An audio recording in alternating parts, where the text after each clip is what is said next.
I think there are many modalities that work for trauma. What I've discovered is that insight never really changes behavior. You can see that your father was overbearing or was an alcoholic, or you could see all these different things, like you could come up with the insight of all these different things. The problem that I see with people is then they tend to excuse their change by saying, oh, I had a rough childhood, that's why I am the way I am. They're excusing their present position. So, and again, trauma is a difficult thing, but for me, the person who's living by the identity in their life that they were traumatized as a child or whatever it is, or they've had a trauma in their life, I'm not saying forget the trauma and create another emotion. I'm saying that the person who's willing to go through the emotion and keep working on lowering the volume to it. We have had so many people in this work with brutal pasts, really, really difficult pasts, do the work, and finally they reach that point where they just break free from the emotion. They look back, and I have interviewed enough of them. It's the same thing. They look back at their entire past, and they don't want to change one thing in their past because it brought them to this elegant moment where they're liberated. They see their betrayers, they see their abusers, they have nothing but love for them. Now, the side effect of that, and many times they'll say, it was like my heart blew wide open. They had to pass through the valley of the shadow of darkness to get there. And they just thought, I don't know if I can go any further. And they went one more time. And the body literally was liberated from the past, right? Because the trauma is not just in the brain. The trauma is stored emotionally in the body. So you want to take the body out of the past, out of the known. What do you think the body's going to say if it's been conditioned to be the mind? The unknown is a scary place. You step out into the unknown, you're going to be unprepared for that trauma. You don't know how it's going to happen. And so the person keeps clinging to the known. But when the person finally overcomes the emotion, the body literally is freed from the chains of the past. If we have experienced suffering and within our minds and bodies we hold that suffering and express it through our thoughts and feelings, we broadcast that energetic signature into the field. The universal intelligence responds by sending into our lives another event that will reproduce the same intellectual and emotional response. Our thoughts send the signal out, I am suffering, and our emotions, I am suffering, draw into our lives an event to match that emotional frequency. That is a good reason to suffer. In a very real sense, we are asking for proof of the existence of universal intelligence at all times. And it sends us feedback in our external environment at all times. That is how powerful we are. Why don't we send out a signal that will produce a positive outcome for us? How can we change so that the signal we send out matches what we intend to produce in our lives? We will change when we fully commit to the belief that by choosing the thought signal we send out, we will produce an effect that is observable and unexpected. With this objective intelligence, we are not punished for our sins, that is, our thoughts, feelings, and actions, but by them, when we project into the field a signal based on the thoughts and feelings, such as suffering, produced by some undesirable experience in our past. Is it any wonder that the field responds in the same negative way?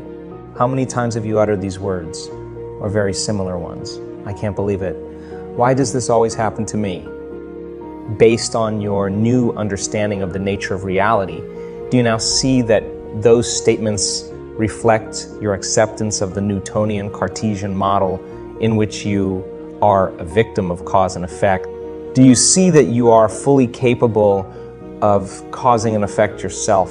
Do you see that instead of responding in the manner above, you could be asking yourself, how can I think, feel, and behave differently to produce the effect result that I want? Our mission then is to willfully move into the state of consciousness that allows us to connect to universal intelligence, make direct contact with the field of possibilities, and send out a clear signal that we truly expect to change and to see the results that we want. in the form of feedback produced in our lives. When you do create, purposefully request a sign from the quantum consciousness that you have made contact with it. Dare to ask for synchronicities related to your specific desired outcomes. When you do, you are being bold enough to want to know that this consciousness is real and that it is aware of your efforts. Once you accept this, then you can create in a state of joy and inspiration. This principle asks us to lay down what we think we know, surrender to the unknown, then observe the effects in the form of feedback in our lives. And that is the best way we learn. When we get positive indications, when we see our external circumstances shift in a favorable direction, we know that whatever we did inside of us was right. Naturally, we'll remember what we did so we can do it again. So when feedback begins to occur in your life, you can choose to be like a scientist in a process of discovery. Why not monitor any changes to see that the universe is favorable to your efforts and prove to yourself that you are that powerful? So how can we connect with that state of consciousness?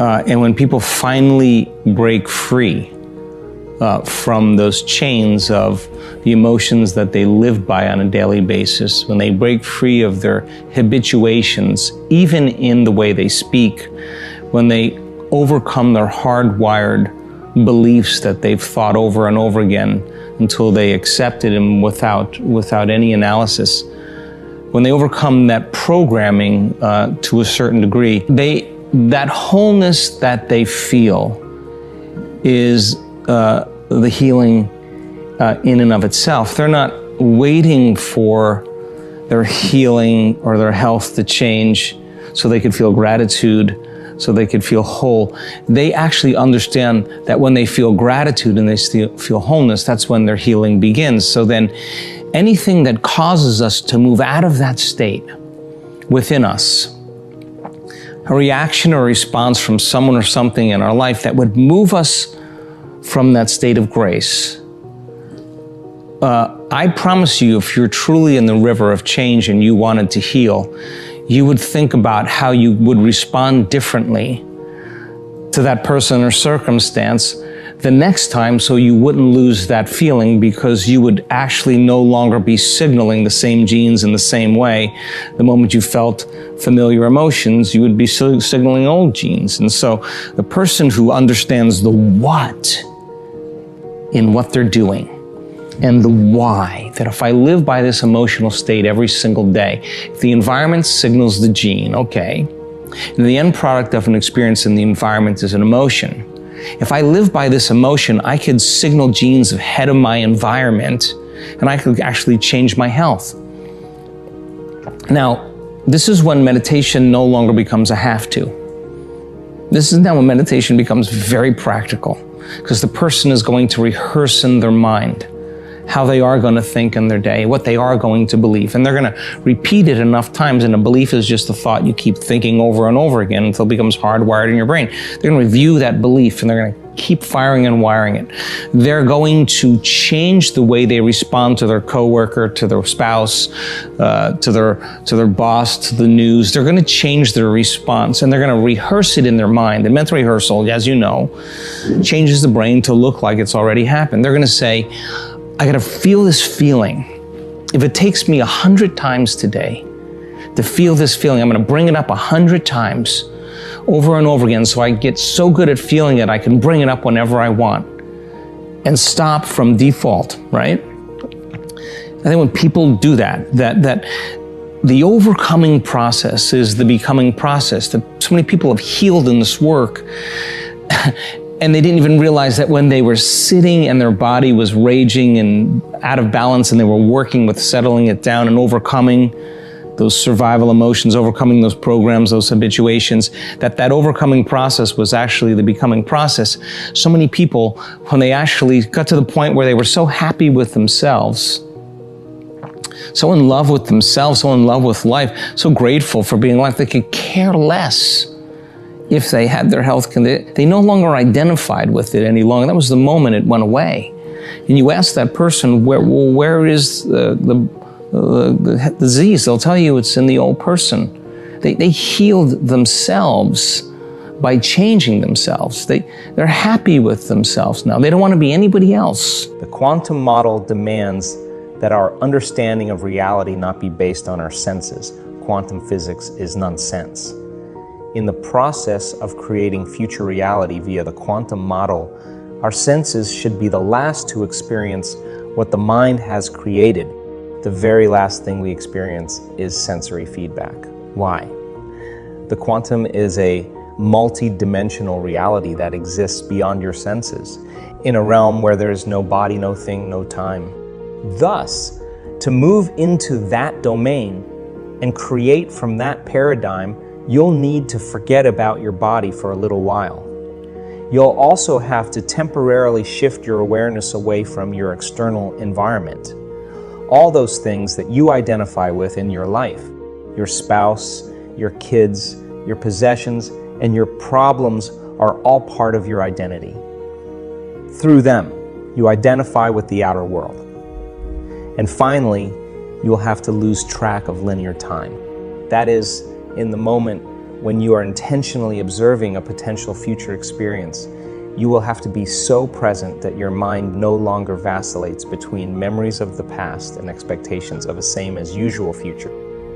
Isn't it ironic that to influence your reality environment, heal your body, or change some event in your future time, you have to completely let go of your external world? Nothing. You have to release your awareness of your body, no body. You have to lose track of time, no time. In effect, you have to become pure consciousness. Do that, and you have dominion over the environment, your body, and time. I affectionately call these the big three.